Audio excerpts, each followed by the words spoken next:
Good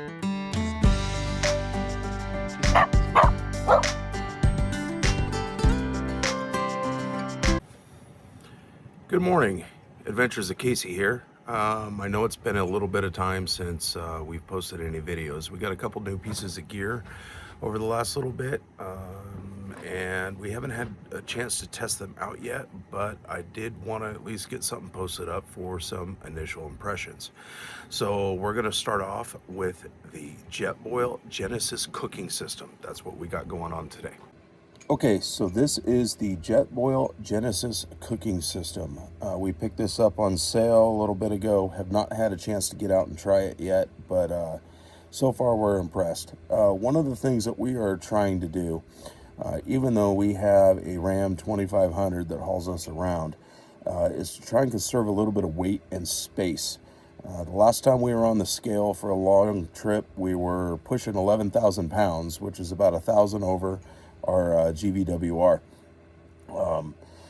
Aside from the weight, space is becoming a premium because Mrs. Adventures of Casey has started joining us on a lot of trips. When it's just Casey and I, we have space for days, but when we bring the other half, we tend to have a lot more things that have to get packed into the truck, and space starts becoming a premium. Okay, so before we start showing you how this sets up, one of the main reasons that we went with this particular stove, as I mentioned before, is space. We were using a Camp Chef Everest, one of the original models, and it was a standard 2-burner camp stove for when we want to do some serious cooking, and something that our little JetBoil that we mainly use just for heat and water for mountain house meals or coffee, etc., couldn't handle. So we started looking at other stoves. Now, the Everest is a beast. It has two 20,000 BTU burners in it.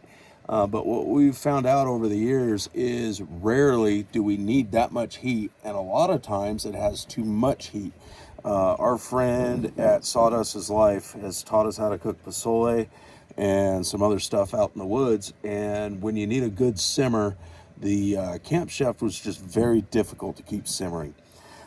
This JetBoil Genesis actually has two 10,000 BTU burners, so a little bit more than the ultra cheap Walmart Coleman stove that we all grew up with as a kid, and about the same as their deluxe model as far as output, but clearly stores in a much smaller space.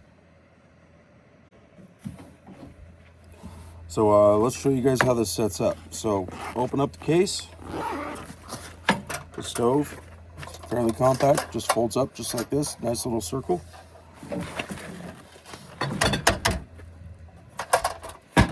It's got straps to keep it together.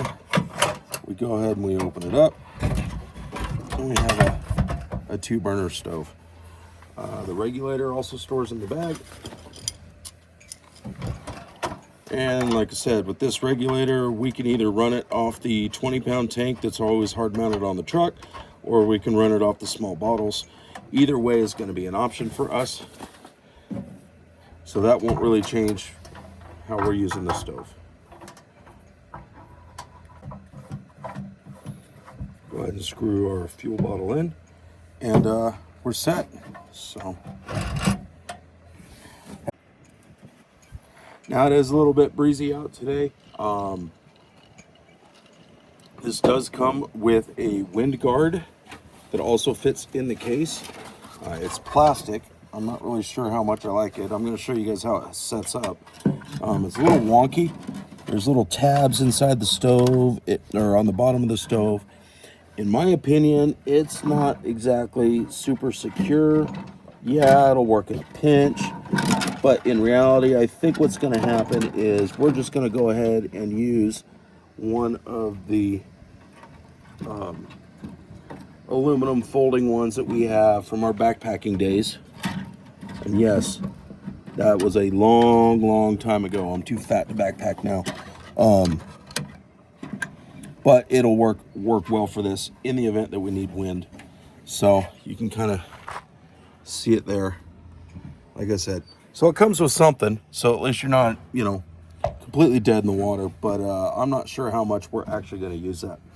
Now, the other thing is that I want to cover on this is on this particular stove, the link here, it happens to be a composite or a plastic, and the instructions explicitly say not to use, get this out of here so we can film better, not to use something that covers both burners like a griddle, and your pot size needs to remain inside the burner itself. You shouldn't have any heat extending over to where this this junction is. Now, the other thing that we're doing, and this is going to be another video shortly after this one, we did buy some new cookware to kind of replace our cast iron, and I'll get into that further on the other video. But this is going to be an 8-inch pan, and this is going to be a 10-inch pan, and you can see both of them have more than sufficient clearance. JetBoil says, I think you can use up to a 12-inch on this. I don't know if I have a 12-inch pan. I'm going to grab one here in a minute and let me look. No 12-inch pans in my cookware. I'd have to go back in the house and get one, and I'm not going to do that. But I think maybe a 12-inch would be pushing it. So 10 inches or smaller on this stove. So that may be a disadvantage depending on your cooking style or what you do in the outdoors.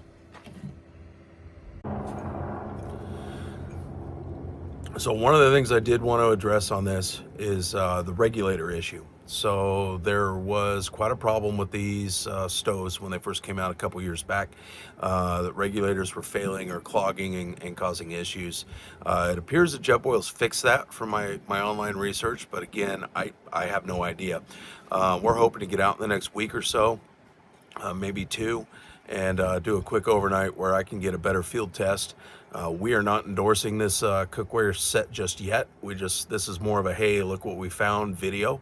Once we get out, we use it a couple times, then we'll probably post something up on our opinions at the end and kind of let you know where we're at. So other than that, stay tuned. We got another video coming up on some new cookware that we're actually kind of excited about, and hopefully that'll help us on our mission a little bit more as well.